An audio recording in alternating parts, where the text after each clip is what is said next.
The subcommittee hearing will come to order. This is the subcommittee hearing on the House Foreign Affairs Subcommittee on Asia Pacific and the Global Environment.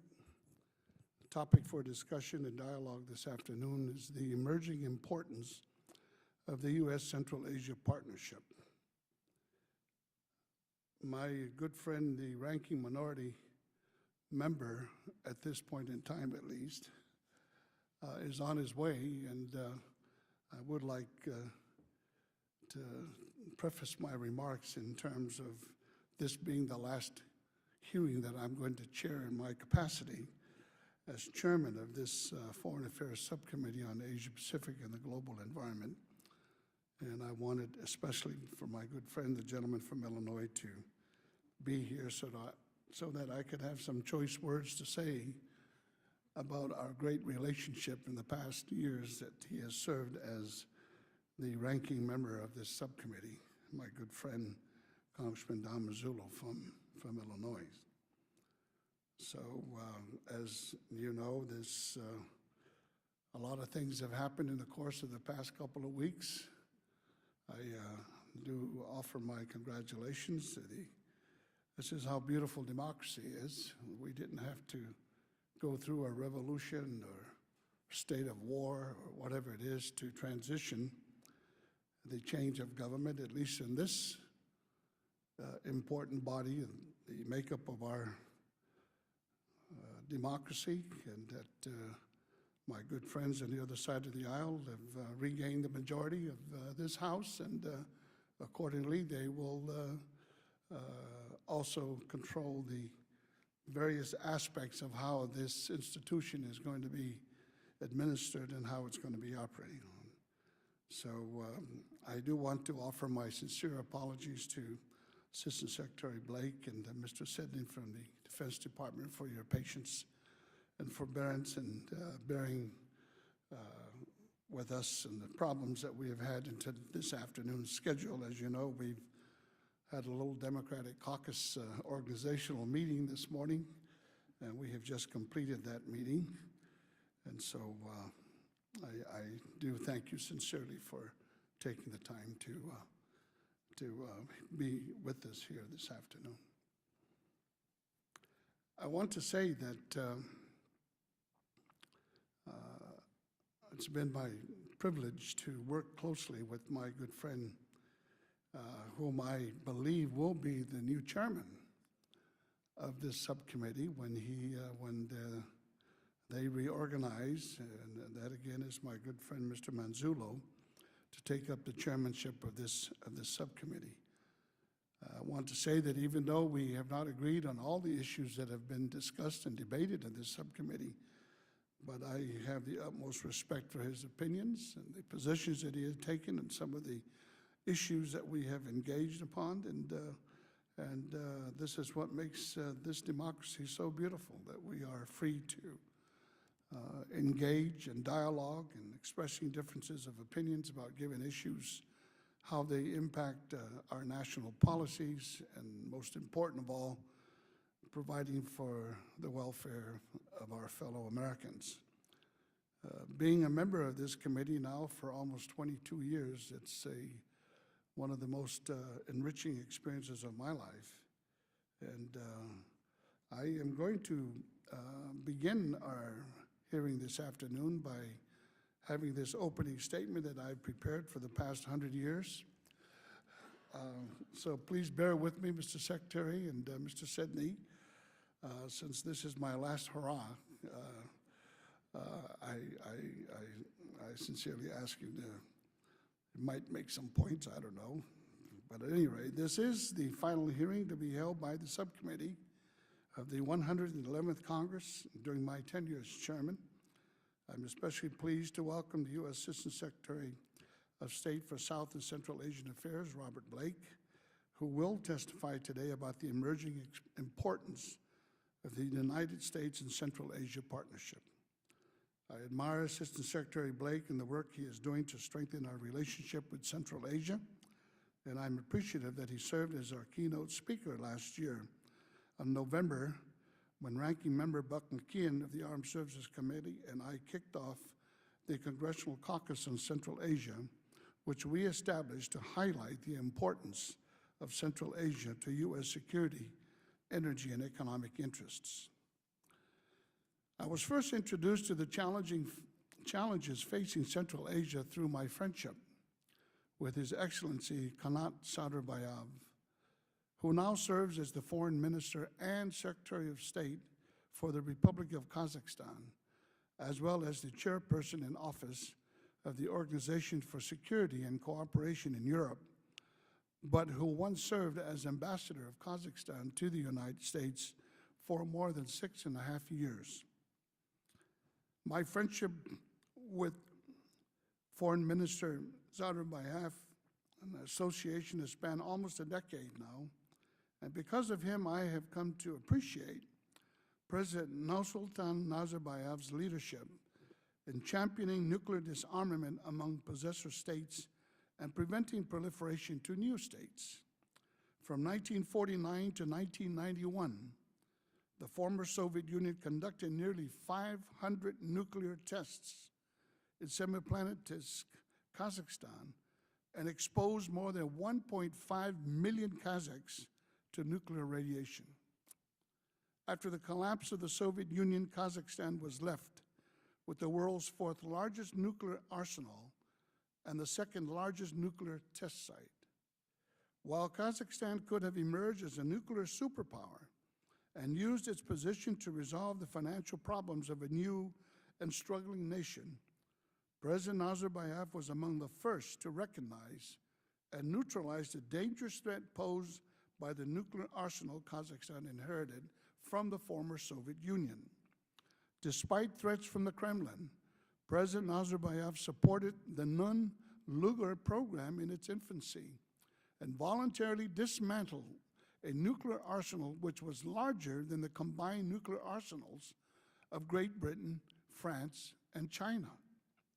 As a Pacific Islander, I have a special affinity for the people of Kazakhstan because from 1946 to 1958, the United States detonated 67 nuclear weapons in the Marshall Islands, including the first hydrogen bomb, or what was then known as the Bravo Shot in 1954, which was 1,300 times more powerful than the bomb we dropped in Hiroshima and Nagasaki. The U.S. nuclear testing program exposed the people of the Marshall Islands to severe health problems and genetic abnormalities for generations to come. The U.S. nuclear testing program in the Marshall Islands also set a precedent for France to use the islands of the Pacific for its own testing program. Oh no, don't test it in France, not even in Paris. Take it where there's a bunch of natives sitting out in the middle of nowhere in the Pacific to do their nuclear testing. And for some 30 years, the French government detonated approximately 218 nuclear bombs, up on the air, on the surface, and below the surface of these atolls known as Moruroa and Fakataufa. And these atolls were about a couple of 100 miles away from the main island of Tahiti in French Polynesia. In Kazakhstan, the cumulative power of explosions from nuclear tests conducted by the former Soviet Union is believed to be equal to the power of 2,500 explosions of the type of bomb dropped in Hiroshima, Japan in 1945. 6 years ago, I felt a deep sense of obligation as a member of Congress who had visited the nuclear test sites in the Marshall Islands and Tahiti to also visit the semi-planetist test site in Kazakhstan. During my visit, and as the invitation from President Nazarbayev, I learned that I was the first American legislator to set foot on Ground Zero, semi-planetist Kazakhstan, and to this day, Ground Zero is still radioactive. During my time in semi-planetist, I also met and visited with the bedridden victims of nuclear testing, and I continue to be haunted by their suffering.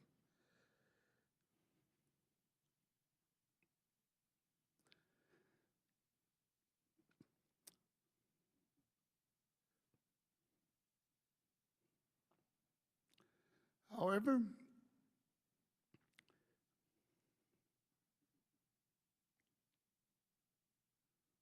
the motions.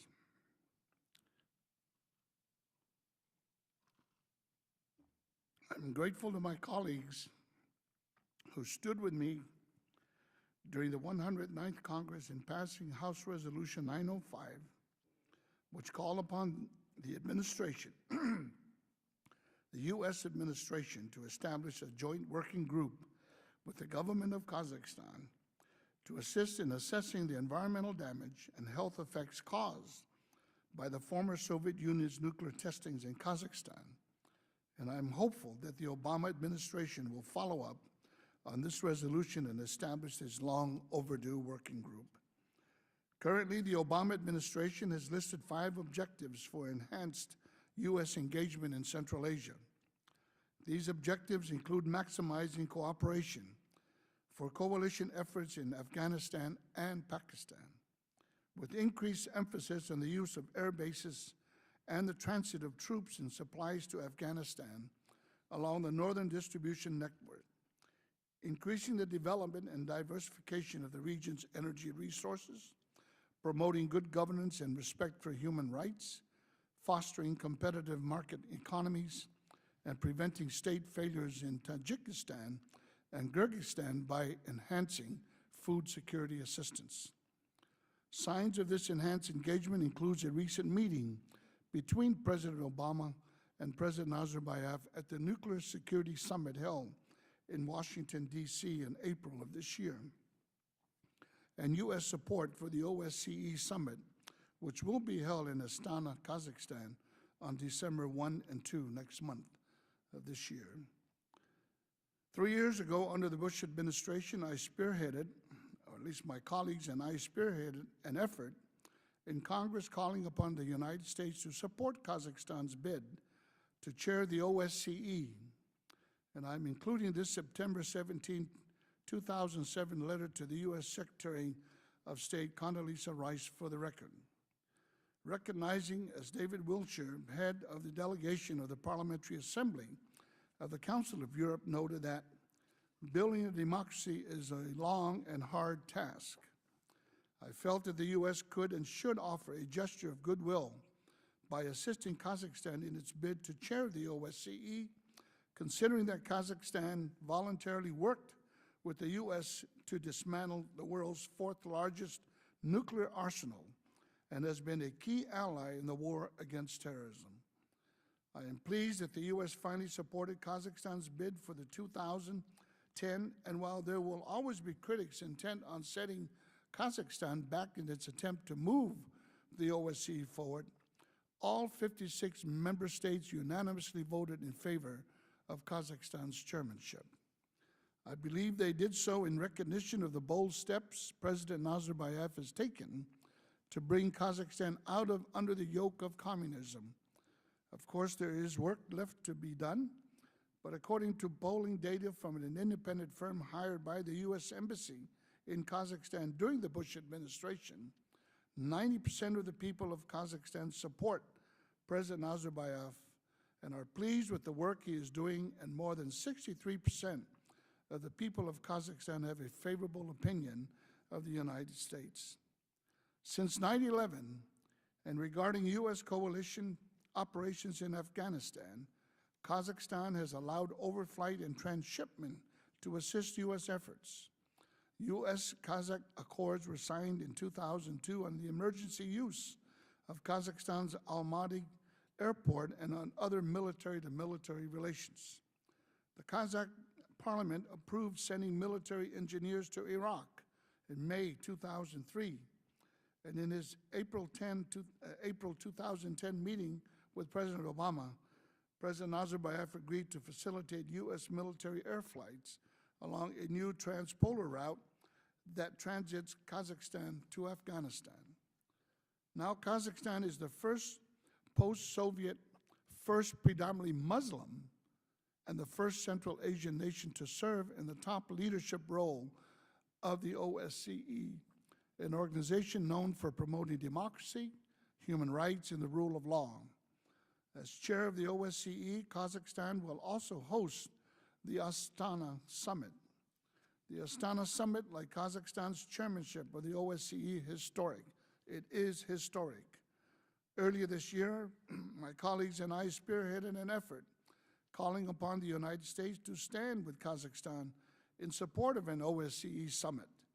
And I'm also making this January 27, 2010 letter to President Obama as part of the record, while expressing my appreciation to the Obama administration, and especially to U.S. Secretary of State Hillary Clinton and Assistant Secretary Blake, who are expected to represent the United States at the Astana summit. It is my hope that I might also be there to witness this historic occasion. Cannot promise it, but my hope. The Astana summit has been organized at the initiative of President Nazarbayev and will be the first OSCE meeting of heads of state to take place in more than 10 years. It has been 10 years since the OSCE held a security summit, and the world has changed drastically since then as a direct result of 9/11. While I have serious reservations about U.S. involvement in Afghanistan, Kazakhstan aims to use the OSCE chair and summit to press for a resolution to the conflict in Afghanistan. And for this reason, I am pleased that the United States is supporting the Astana summit. However, given the serious importance of the summit to U.S. efforts in Afghanistan, I hope that President Obama will make it his top priority to attend. His presence will send the right signal to our allies in Central Asia, who are also putting their lives on the line for us. At this time, I want to commend Uzbekistan, Kazakhstan, Tajikistan, Kyrgyzstan, Turkmenistan, and Latvia for providing supply routes to support U.S. and NATO operation in Afghanistan. Known as the Northern Distribution Network, these operations are critical to coalition efforts. Simply put, without the support of Central Asia, we have no hope in Afghanistan. But I would hope that our partnership with Central Asia would extend past the war in Afghanistan in both breadth and depth. For over 100 years, the people of Central Asia have lived without basic freedoms. And in my humble opinion, meetings with the people and leaders of these countries, they, like us, want to continue their march towards democracy, and it is my sincere hope to do what I can in my capacity as a member of this great institution. Again, it's my honor to welcome our witnesses, including the Honorable Robert Blake, Central Asian Secretary for South and Central Asian Affairs, and Mr. David Sidney, the Deputy Assistant Secretary for Defense for for Afghanistan, Pakistan, and Central Asia. I do want to thank them both for their service to our country, especially to all our men and women in the armed forces. I also and will always extend to them my highest regards. As a Vietnam veteran, I cannot say enough about the sacrifices that the families of our men and women in uniform make for our nation, and I think at times we just don't say enough of it to express how much we appreciate what they do and the service they rendered for our country. Before giving the opportunity to our key witnesses, and I am so happy and very honored that I have my good friend, the ranking member of this subcommittee, whom I sincerely hope will be the chairman of this subcommittee in the coming weeks, my good friend, the gentleman from Illinois, Mr. Manzullo. I want to say that before giving him the time for his opening statement, I just want to say for the record that it's been indeed my personal honor to have worked with you for all these years. And as I said earlier in my remarks, we have not always agreed on the issues that we've discussed and debated upon, but the mutual respect for each other, I want to say, is second to none. And I want to thank you, sir, for all the help and the times that we've went through, up and down, whatever way. And it's always been my honor to work with you closely. And I yield now. This is not a farewell party, you know. But I have tremendous mutual respect for my chairman and look forward to working with you. And I commend you for having a hearing on the countries that have essentially been forgotten but are absolutely critical to the future of this, not only of our country, but the stability of the entire region. And I look forward to the testimony of the witnesses. Thank you, Chairman. I thank the gentleman from Illinois. It's always good that I now would like to introduce our distinguished witnesses this afternoon. Assistant Secretary Blake is a senior officer with the Foreign Service officer who served previously as ambassador to Sri Lanka and the Maldives, also Deputy Chief of Missions to New Delhi, India, served also in Tunisia, Algeria, Egypt, Nigeria. My gosh. Mr. Blake earned his degree at Harvard, also a master's degree in Johns Hopkins University, and has been appointed now as our Assistant Secretary for South and Central Asian Affairs since last year. Also with us, Mr. Samuel Sedney is the Deputy Assistant Secretary of Defense for Afghanistan, Pakistan, and Central Asia in the Office of Assistant Secretary of Defense for East Asia and Pacific Affairs. Mr. Sedney was Deputy Assistant Secretary for 2 years, and currently in this capacity, before serving in the Department of Defense, spent 5 years as a house husband in Bern, Switzerland. Wow, that's a real tough task there for Mr. Sedney to do. A graduate of Princeton University and Suffolk School of Law, attended Louisiana State University School of Law. We studied law in the sea, and a very distinguished career for both of these gentlemen to testify. And again, I want to say how much I deeply appreciate both of you making the effort to come and testify before the subcommittee. The staff has just given me a note that Secretary Sedney has to leave at 4:30. What do we have here? Is it okay with you, Secretary Blake, if we give your friend here his 5 minutes and then we can just kick him out after that?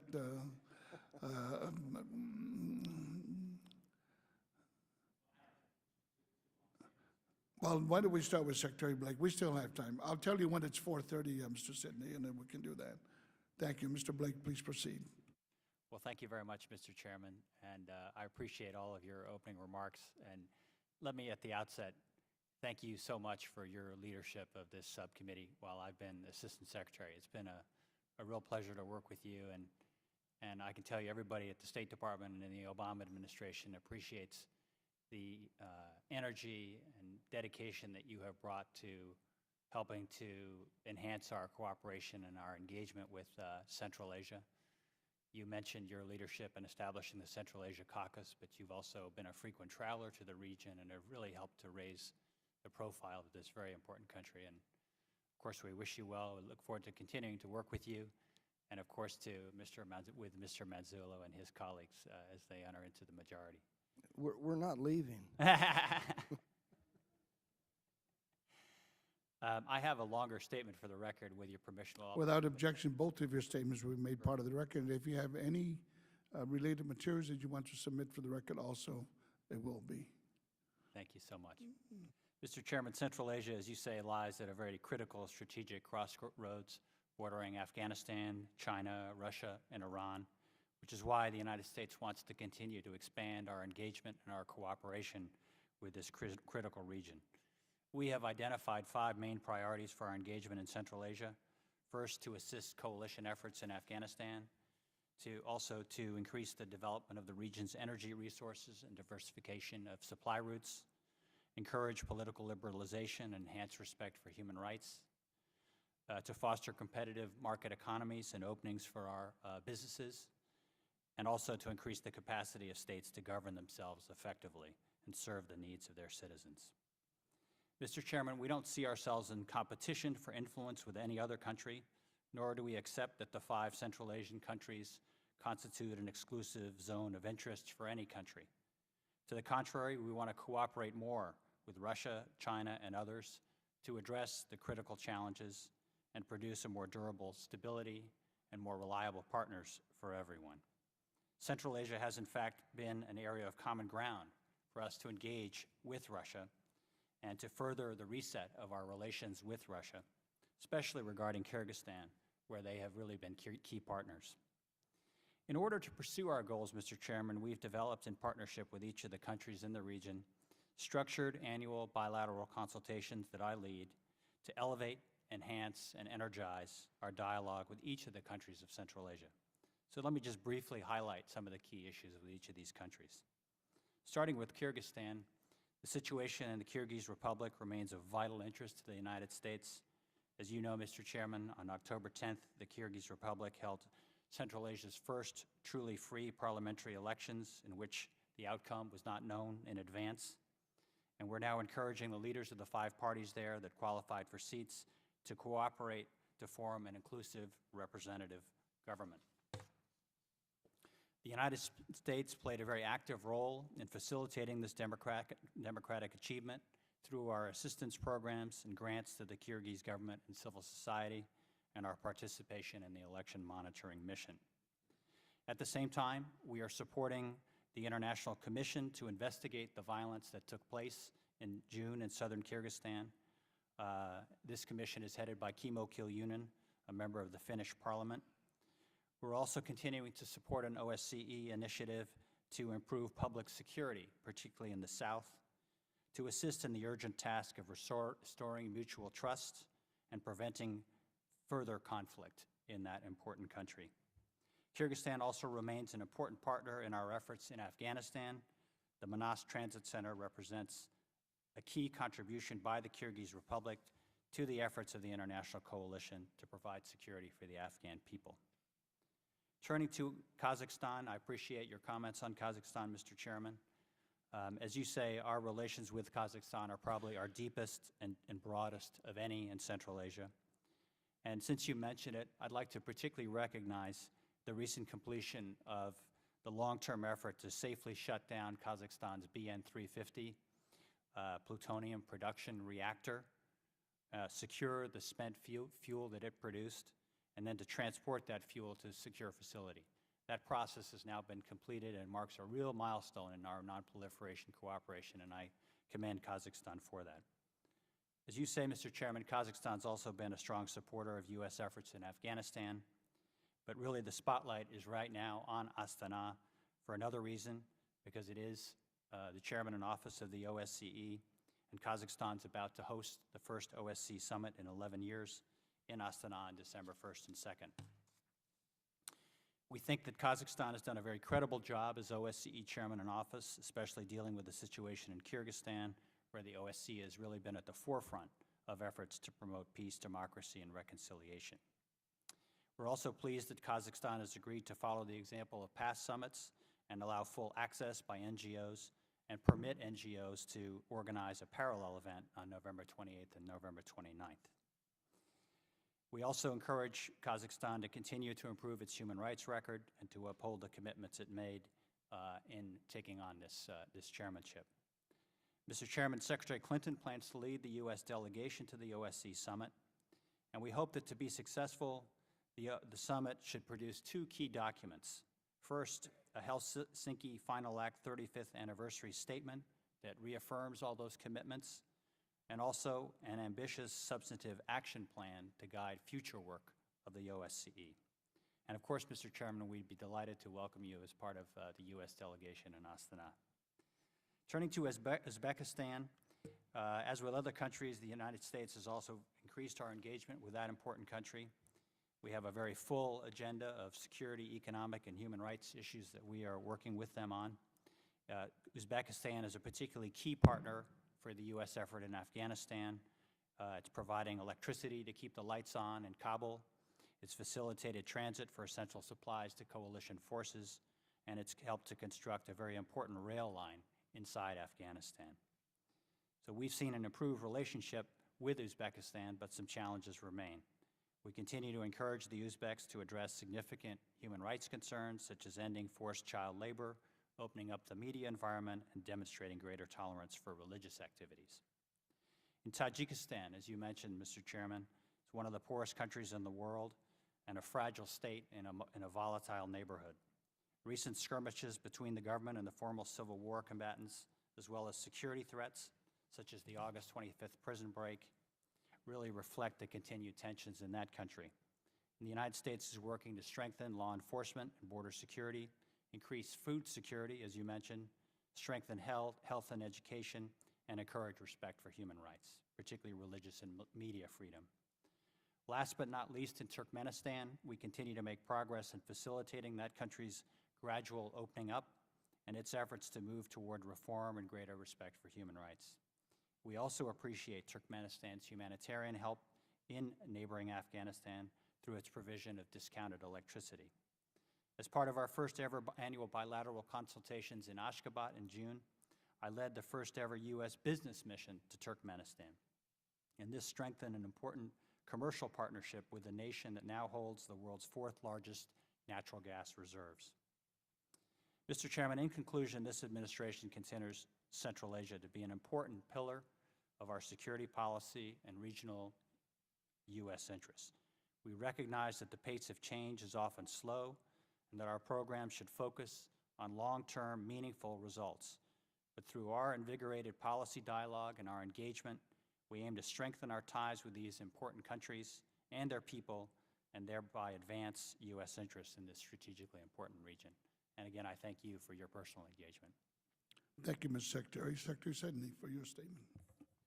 Mr. Chairman, Representative Manzullo, thank you very much for this opportunity to speak with you regarding Central Asia policy. Assistant Secretary Blake has laid out for you the overarching goals and the efforts to achieve them on part of the administration's Central Asia policy. I will focus my remarks briefly on the defense and security aspects of this relationship.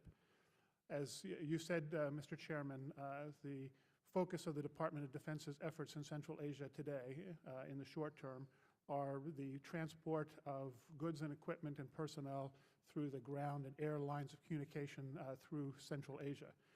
As you said, these are critical to support the efforts of our men and women in Afghanistan, who are engaged in the vital effort that is necessary as we all work together to disrupt, dismantle, and defeat al-Qaeda, prevent its return to Afghanistan, and ensure that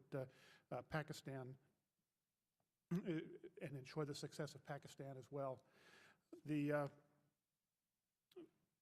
Northern Distribution Network that you mentioned, in addition to which is purely commercial. Additionally, the Department of Defense conducts military overflights over most countries in Central Asia. We have close relations with each transit country and are working to increase the overflights and the ground lines of transportation. You referenced the agreement with Kazakhstan, that agreement with Kazakhstan that will allow in the near future to take advantage of the overflight poles, transport overflight that you mentioned, Chairman, is a major step forward, and we appreciate that. Also importantly, we have access to the Manas Training Center, or Manas Transit Center in Kyrgyzstan, through which virtually all of our combat troops and many of our allies transit on their way into and out of Afghanistan. We greatly appreciate the willingness of the Kyrgyz government and the Kyrgyz people to continue their support in our common struggle, and we look forward to maintaining this important link in our logistical network. It is through such cooperation that we are able to make not just Afghanistan more stable and Pakistan more safe, but also Central Asia more secure and protect the American homeland and the safety and security of our allies around the world. But beyond our focus on the immediate goals in Afghanistan, we also have long-term security assistance goals in Central Asia. Our security assistance focuses on the professionalization of the military, border guards, counter-narcotics forces, and counterterrorism forces. We've seen a great deal of progress in this area. The George Marshall Center in Germany has trained close to 1,000 Central Asian security professionals to date, for example. Similarly, our National Guard State Partnership Program has used our citizen soldiers to help work on civil-military relations throughout Central Asia. Through the provision of the training that I mentioned, we are helping to build modern counter-terrorist peacekeeping and demining capabilities as these countries continue in moving beyond the Soviet-era military norms. We also work in the areas of humanitarian assistance to help to enhance the capacity of the number of the local governments in Central Asia, working closely with our partners in the State Department, USAID, and the NGO community. Humanitarian assistance programs from the Department of Defense have included such things as a deworming program for Kyrgyz citizens, renovating schools and orphanages, donating buses and school supplies, to name a few. We also have regular high-level consultations, both on the civilian and military side of the Department of Defense. Most recently, General Mattis, the CENTCOM commander, was in Central Asia, and he is still in the region as we speak. Our TRANSCOM commander has also visited multiple times. The Department of Defense joins in, supports, and participates in the annual bilateral consultations that Assistant Secretary Blake chairs, and we think that is a key effort in moving our relationships with the Central Asian countries forward across the board. Central Asia, as both you, Mr. Chairman, mentioned, is part of a larger region that includes Afghanistan and Pakistan. The growth of the Northern Distribution Network offers the prospect of a continuing economic and commercial foundation that will help growth in trade and investment across national boundaries and holds the prospect of helping those countries move into the mainstream of world trade and commerce. While that is not the purpose of what we're doing in the Northern Distribution Network, it holds the prospect of having that in the future. I would like to close by echoing your comment, Mr. Chairman, regarding the sacrifices of our men and women. I was just in Afghanistan visiting many of our troops. They depend on the goods and services that are provided through the Northern Distribution Network, through the partnership of our Central Asian countries, and we are committed to continuing that effort and expanding it in the future. Thank you.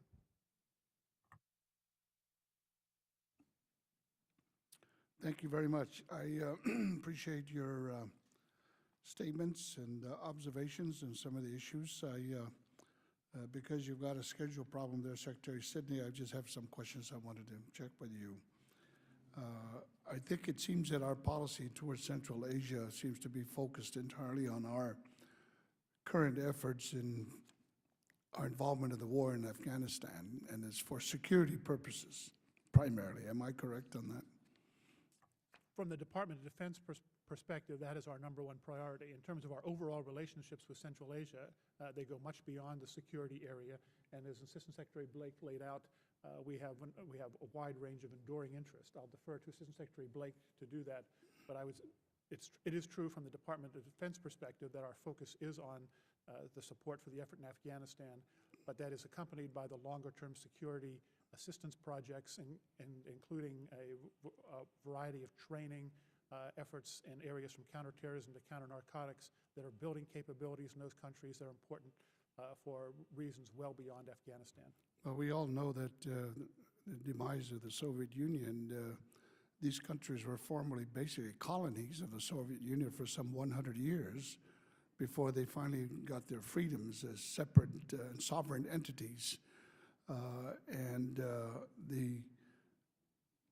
At least in this committee, and I know that when we talk about Central Asia, I would say my guess that 95% of the American people don't even know where these countries are located, simply because they've all been part of the Soviet Empire, and there's been hardly really any engagement process economically, socially, or anything. I just wanted to know the latest problems that we're faced with in our current policy. And I realize that our reasons for being in Afghanistan is to prevent the Taliban or the Al-Qaeda of coming to our shores and kill our people. Is that basically the reason why we're fighting this war? Exactly, Mr. Chairman. As the President said, our national goal is to disrupt, dismantle, and defeat Al-Qaeda to prevent its returns to safe havens in Afghanistan. And in the process, we've only had a real sense of expertise or even understanding the region in a very, very limited way. I'd say that maybe only 20 years or 30 years of experience of engagement with these countries that we know very little about. Now, we can all claim expertise in whatever it is, but this is the same problem we had when we got involved in Vietnam. I would say that probably 99% of the American people never knew that countries like Vietnam and Laos and Cambodia were colonies of the French. And the policies that we enunciated, what we did, boy, it was a real jumbo there, sending 500,000 of our soldiers with 60,000 dead as a result. And the policy can be debated to this day. My concern, have we learned any lessons from Vietnam? Does sending military really is going to solve some of the more fundamental issues and problems that we're faced in countries like Afghanistan, or even in Pakistan for that matter? In terms of Afghanistan and Pakistan, Mr. Chairman, I can assure you that as we are working to achieve the goals the President has laid out, our strategy is very much a combined civil-military, whole-of-government strategy. And both in Afghanistan and Pakistan, our partnership with the Department of State, the other agencies of the United States government, and the wider international community are key parts of that. It is not just a military solution. And I would point out to you, that the government of Kazakhstan, for example, has made a major commitment to educate a large number of Afghans in Kazakh universities. And something we very much appreciate. It's a kind of thing that is necessary as we move forward with a military effort, and bringing security in Afghanistan is key. But the follow-on efforts to build capacity, to educate the population are vital to ensuring that Afghanistan does not again become a safe haven. That is the prospects for that require a regional approach. So we are working with the countries of Central Asia. The countries of Central Asia recognize the need to work. I've been visiting Central Asia and working on Central Asia for over 15 years. Every time I travel to the Central Asian capitals, I find that the issue of helping Afghanistan... Can you get closer to your mic? I don't know if you're... I'm sorry. The issue of, every time I visit the capitals of Central Asia, the issue of helping Afghanistan succeed is very high on the agenda. And the partnership we have with those countries, even despite their limited resources, as Assistant Secretary Blake said, the government of Kazakhstan is working with us in Afghanistan, we look to continue and increase that partnership. I make this observation, and I never claim expertise in military tactics or in any way understanding, but I've also read something to the effect that Afghanistan has been known as a graveyard for empires. Alexander the Great could never conquer Afghanistan, neither the British. Soviets were there for 10 years. They got kicked out of Afghanistan. So I'm trying to get into the psychology of this whole thing, to the fact that there are 12 million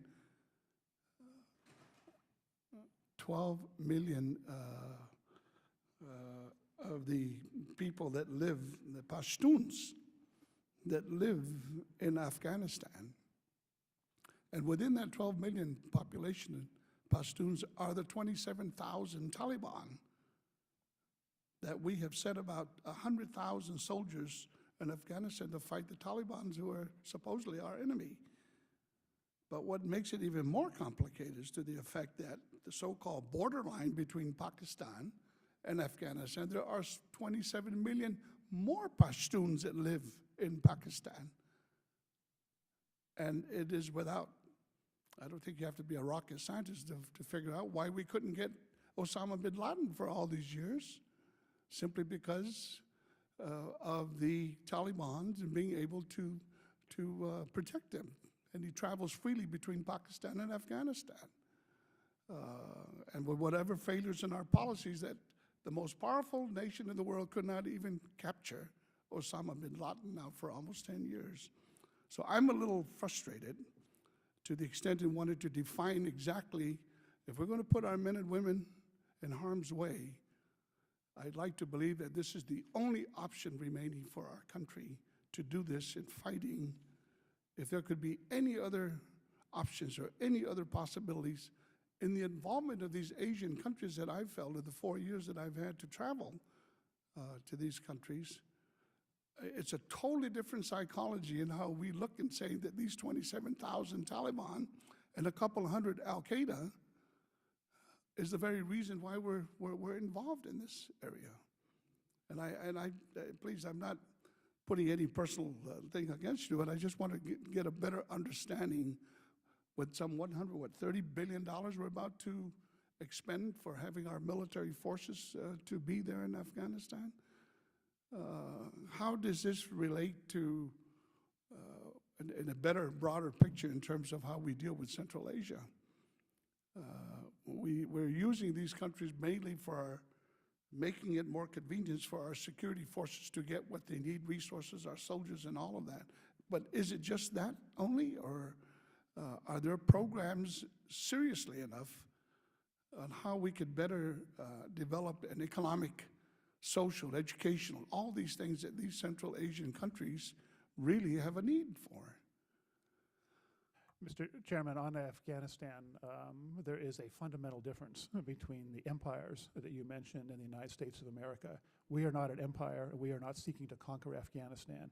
We are working with Afghanistan to build up an independent, sovereign Afghanistan and sufficient security forces for Afghanistan to be able to protect itself, defend its sovereignty, and prevent itself from becoming a safe haven for the Taliban, for the Al-Qaeda, as it was before September 11th, 2001. To that end, the key focus of our effort in Afghanistan is building up the Afghan security forces, the Afghan National Army. Over the last year, we have had extraordinary success in building up the Afghan National Army. In the recent military operations around Kandahar, over 60% of the forces have been Afghan National Army forces, a sharp increase even from the operations in Helmand earlier this year. But as President Obama has said, the United States is going to start a transition in the summer of 2011. And as President Karzai has said, the objective is to have Afghan forces in the lead in the security area in all areas of Afghanistan by 2014. We're committed to that. We are not building an empire. We are working with our partners. You made some points about the Pashtuns. I've worked in Afghanistan for many years. I've worked on Afghanistan. I have many, many close friends and colleagues who are Pashtuns. There are many Pashtuns in the Afghan National Army. According to both anecdotal and polling evidence, over 90% of Pashtuns do not want the Taliban to rule them. We should never make the mistake of identifying the Taliban. Please restate that again, because I think a lot Over of times the 90% American people don't know this. Over 90% of the Pashtuns don't want the Taliban to rule them. Pashtuns, from President Karzai, who's a Pashtun, to Minister Wardak, who's a Pashtun, and the Minister of Defense, throughout the Afghan government, to Governor Waisa of Kandahar, who I just met a couple weeks ago down in Kandahar. These are Pashtuns who are putting their lives on the line, the lives of their family, their lives on the children of their children, because they know that what the Taliban will bring back is oppression to Afghanistan and terrorism behind it. Would it be safe to say that that it's, as far as the Department of Defense is concerned, the involvement of these Central Asian countries are very, very critical The involvement of in the Central terms of Asian our countries operations to the currently? success of our operations is, as you said, sir, and as I thank you for saying, is very critical to the success of our operations to defend the American homeland. Okay. Mr. Sidney, I know you've got a schedule, so if you need to leave, you're Apologize for that. I can stay. I learned I can stay for another 10 minutes. I can stay good. until Stay around. 4:40. Stick around, Secretary. Mr. Chairman, let me just jump in on your question of are we only focusing on Afghanistan? I'd just like to assure you that that is really not the case. As I say, the purpose of these annual bilateral consultations that we set up was to engage each of these countries on the full range of interests on both our agenda and on their agenda, and to do so in a very comprehensive way and in a very practical way to set concrete targets for moving and making progress. And so with each of these countries, we have 2 days of talks. So, imagine that's basically 16 hours of talks that goes through every single thing on our agenda and very, very practically oriented. The other thing we're doing, Mr. Chairman, is we're setting up civil society and business components to these as well, so that to the maximum extent possible, our government-to-government talks are informed by the American people and our various constituents that care about these issues. So the other point I want to make, Mr. Chairman, is that the Central Asians themselves welcome this increased engagement by the United States. As you say, the Russians have always had the predominant influence in Central Asia, but that's beginning to change, and I think that, with the reset of relations between the United States and Russia, that's opened up a little bit of space for the Central Asians to do more with us as well, and they've really jumped into that space, and I think have welcomed that engagement. And I also like to say that, the Russians themselves have welcomed a greater U.S. engagement. I think one of the real hallmarks of our efforts over the last year has been improved cooperation and coordination with the Russians. And you saw that in Kyrgyzstan, but you're going to see it more on things like counter-narcotics and indeed in Afghanistan. One critical area that in my experience in visiting and meeting with the leaders of the Central Asian countries, Mr. Secretary, is education. We currently have in the United States 690,000 foreign students attending American colleges and universities. And I'm curious, how many students attend American college universities from Central Asia at this point in time? I don't have that figure off the top Can of you- my head, but it's small. Can you provide? Well, But I can certainly get that. unfortunately, and I hope my good friend from Illinois will take note of this, that Yeah. if it's their intention to cut the budget on our foreign assistance program, this is one area that I sincerely hope. To me, in my discussions with the leaders of these Central Asian countries, Mr. Secretary, I always believe that education is the salvation of these people and their leaders. And if they're limited in their capacity to provide a young generation of up-and-coming members of these different countries to come to our country, get a good education, and then I think we're going to be in for a long haul. And I really believe that it's the kind of investment that I always feel is the greatest contributions that the United States can give and share with the good people of these countries is educational opportunities for the young people. I couldn't agree with you more, Mr. Chairman. I think part of the reason, there are several reasons why there aren't more Central Asians. First of all, there's a language barrier where many of them don't speak sufficiently good English to be able to compete and qualify for American universities. Also, there's of course the distance, and it's expensive to travel and to go to school in the United States. But also in some cases there are restrictions on the ability of people to travel in places like Turkmenistan, and so we're working with those governments. But we're also working inside these countries, Mr. Chairman, to expand English language training, because we think that is something that just has a huge and broad positive impact across the entire relationship. We're also working on programs like Flex that provide more high school students with an opportunity to go to the United States for shorter periods of time, be exposed to the United States.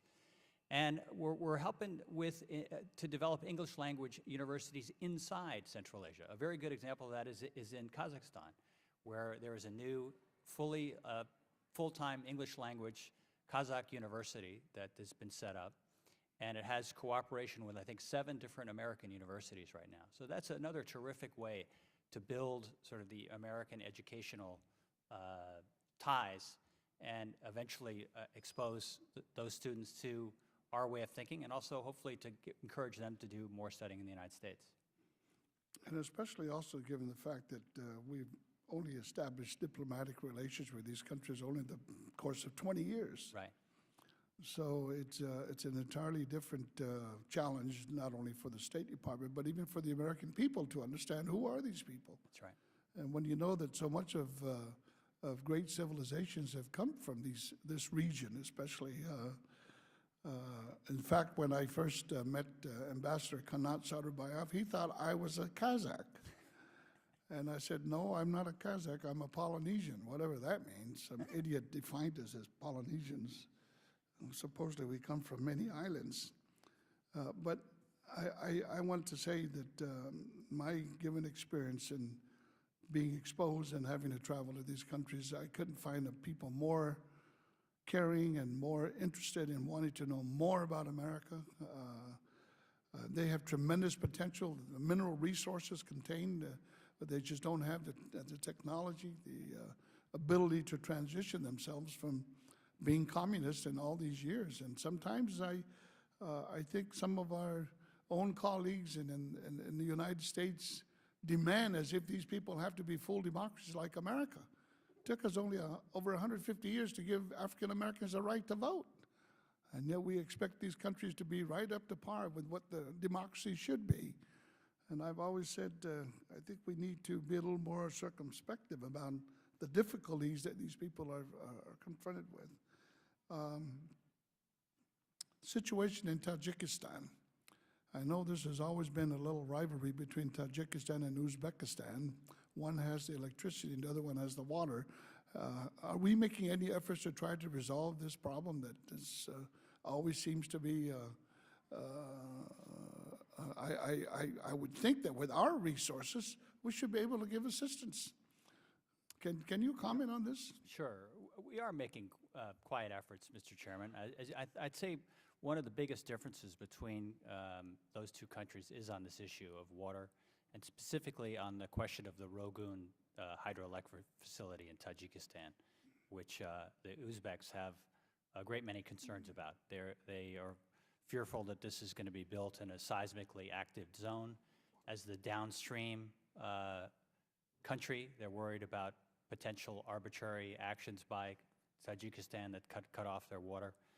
So we have supported an effort by the World Bank to undertake a feasibility study of this, to do it in a very fair and balanced way, to look at all these different equities, and to make some recommendations about how to move forward on this. And I think the World Bank has a lot of very good experience in this area. As you know, they've been very active in the whole Indus water area as well, between India and Pakistan. They run the dispute resolution mechanism that's been very successful for 50 years. So I think their experience will be very valuable in helping to find a way forward on this. I made emphasis in my statement about our involvement, and Kazakhstan appears to be the most progressive in terms of its advancements in so many areas now, and the leadership and all that they've done. And I realize at times it gets to be a little competitive in wanting to know who's better than the other, but my sincere apologies. I just was not able to visit Turkmenistan and Tajikistan. One thing that I know with interest is the fact there is no such thing as an Afghan. There's a couple of million Tajiks living in Afghanistan, and with about 3 or 4 million Uzbeks living in Afghanistan. And Turkmen. And Turkmens. So this is what makes the complication that we are faced with in Afghanistan. Is not just Kazakh. There's no such thing as an Afghan, with the exception of the fact that the Pashtuns make up about, what, 45% of the entire population. So there's that complication to deal with. Do the border lines between these Central Asian countries with Afghanistan, have they caused any problems? You mean, are there border disputes? No, yeah. No. So the borders are very porous. I mean, they travel all the time. They do, and that's one of our very key priorities, is to work on, to enhance border security between those countries. David, if you want to. We have a number of programs working with Turkmenistan, Uzbekistan, and Tajikistan on border security, and we appreciate very much the continued willingness of the Congress to appropriate money for those programs. The progress that those countries have made in border security over the last several years is important. However, the continuing efforts by the Taliban, the Al-Qaeda, and other extremist movements to mount operations across that border is something that is of great concern to us, and we're working with those countries to ensure that we cooperate along that border along with the Afghan forces. You know what my dream is, gentlemen? I just wish that perhaps even $1 billion out of that $130 billion that we're giving to do our military operations to go into all aspects of education, social programs to the Central Asia countries. You're talking about a population of about 65 million people total, and yet the potentials that is there, I just wish that there's resources that we could provide in long term as a long-term investment. It's a partnership. As you mentioned, Turkmenistan currently has the 4th largest reserves of natural gas. And I know these countries are filthy rich with minerals and all of this, and I always say Central Asia is going to be another Middle East in years to come when these resources are going to become limited. Oil, gas, they have it.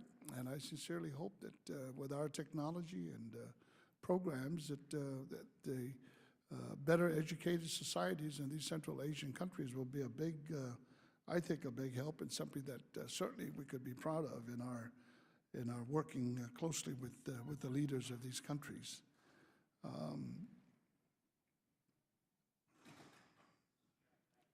Please. My helpful staff here has just given me the exact figures of the numbers of people who are studying. The largest number you would not be surprised to learn is from Kazakhstan. 1,936 students are studying in the United States. Kyrgyzstan has 274, Tajikistan 288, Turkmenistan 195, and Uzbekistan 513. Well, So obviously, we'd like to do a I lot more. deeply appreciate that. But I can tell you that the Secretary of State and also our Undersecretary for Public Diplomacy, Judith McHale, are very committed to this education piece and really want to do much more. And this is something that is a high priority for us in Central Asia. I realize there's 1.3 billion people living in China. That's why they send 100,000 students from China currently attend American universities and Actually, colleges. it's more now. It's 124,000. It's 124,000, Right. and India is right next to it with about nearly 100,000. A little more, yeah. 100,000, yeah. Mr. Secretary, Sidney? I apologize, Mr. Chairman, Representative Manzullo, that I have to leave. I very much appreciate the opportunity to speak before you, and look forward to the opportunity to do so again in the future. It's been a very useful and educational experience for me, as it always is when I come over to Capitol Hill. So again, I appreciate that, and my personal apologies for having to leave. Well, I want to say that we deeply appreciate the services that you give to our country, Mr. Secretary, and we hope and continue that you will continue the good work and for the American people. Appreciate it very much, your coming. I've got a couple more questions, Secretary Blake, so just make sure that keep an eye on our backs, okay?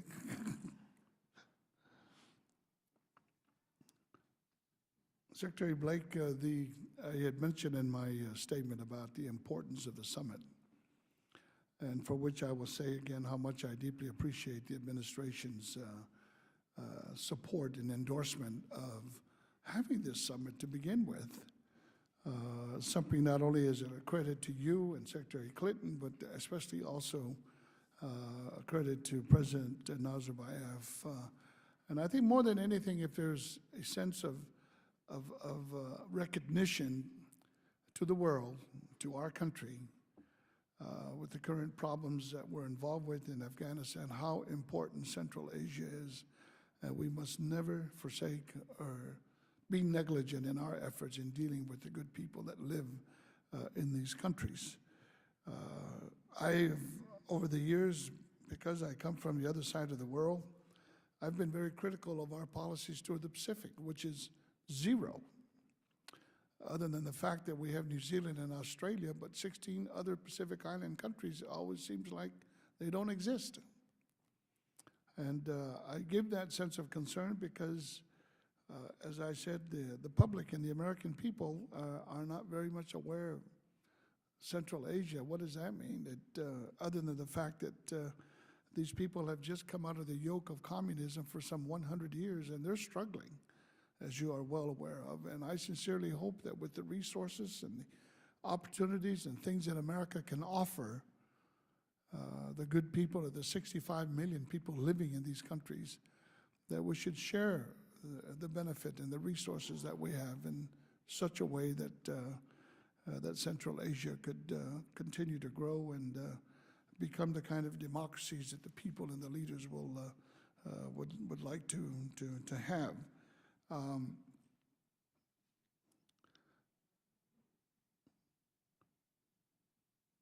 Mr. Chairman, let me just comment on that briefly, just say that I couldn't agree with you more. And I think that the fact that Kazakhstan will be the first country east of Vienna to ever host an OSCE summit is in itself quite a milestone for Kazakhstan and for Central Asia. And I think it will do a lot to help to publicize some of the important things that are happening in Central Asia. Just the existence of this and the fact that so many world leaders will be converging on Kazakhstan in early December. Well, and unfortunately, I would hazard a guess that the vast majority of the American people, when you say, what is the OSCE? And for the record, could you elaborate a little more, Mr. Secretary? Is some kind of an organization that deals with security in Europe or something like that? Involvement of some 56 countries of which Kazakhstan is a member of. I would like to ask you if you could elaborate for the record, what is the OSCE? What does this have to do with America? Well, the United States has been one of those countries that, as you say, that's been working actively with the OSCE for many, many years on all of the pillars that the OSCE works on. The OSCE has played a particularly important role recently in Central Asia, as I said, where they have been real leaders in working with the United States, with the European Union, with Russia, to help first to organize these very important elections around the Central Asia space. They are very active in helping all of these countries to organize elections and then try to make sure that they conform to OSCE standards and to help them, provide them the technical capacity to do that. But they've also been very active in other ways in Kyrgyzstan. I mentioned this international commission. The OSCE played an active role in that to help to organize that commission, to help investigate the crimes and the murders that took place there in southern Kyrgyzstan. And then the OSCE now has been involved in helping to improve the police, to upgrade their forces there, to introduce community policing, to have an ethnic Uzbek component to that, so that the police forces themselves enjoy the trust of the people and the confidence of the people, which, as you know, is so important and very important we've learned here in our own country. So, so I think those are some of the examples of the very practical and important ways that the OSCE, it's not simply a talk shop. They are doing very important work on the ground in many of these countries. Well, Mr. Secretary, again, I want to thank you for taking the time from your busy schedule to come and testify to the last subcommittee hearing that I am about to terminate my services in my capacity as chairman. And I will say, for the record, it has been my privilege to work with your office and yourself closely in discussing some of these issues that are important to the needs of the good people of Central Asia. My deepest regrets, and the problem that I make too many presumptions, I just presumed that we were going to continue, be in the majority, but the American people have spoken otherwise. So this is how our democracy operates, and I look forward in working with our chairman-to-be and sincerely hope that we'll continue I don't even know how they're going to reorganize the committee. We may have with lesser subcommittees, Right. but that's their prerogative as being the majority party in the House, and we'll respect that, and we'll just have to see what adjustments we need to make in the coming weeks. But again, Mr. Secretary, thank you so much for all that you do for our country and what you do to the good people of Central Asia. And if you have any questions or any more thoughts, I'm about to hit the gavel if I could find it. Let me just, in conclusion, just thank you again for your leadership, Mr. Chairman, and to say that just because you're moving into the minority doesn't excuse you from continuing to... Well, I'm used to being in a minority, so a minority within a minority. How does that sound? And I hope that means we can get you out to Tajikistan and Turkmenistan. I hope someday to take my cousins like Troy Polamalu and Jesse Sapolu and Maake Kimoyatu playing for the Redskins who lost to the Eagles a couple days ago or whatever. Tremendous athletic potentials that we have there among the Central Asian countries. Our first love where I come from is rugby. I just hosted one of the rugby icons of the world, Michael Jones, one of the most famous rugby players from the New Zealand All Blacks. He was just here a couple days ago. And nothing like having good sports. That's another way to promote friendship. And Central Asian countries, they produce good wrestlers. They do. And I've learned also how to appreciate how do you prepare horse meat for breakfast, for lunch, and for dinner. You wouldn't even know it's horse meat. But it's delicious. You should try it, Mr. Secretary, which I'm sure I've you've had it. offered. I've had it. Yeah, I love it. But I will say, Mr. Secretary, I have a very, very strong affection for the people of Central Asia. And again, commend you for all that you do for them.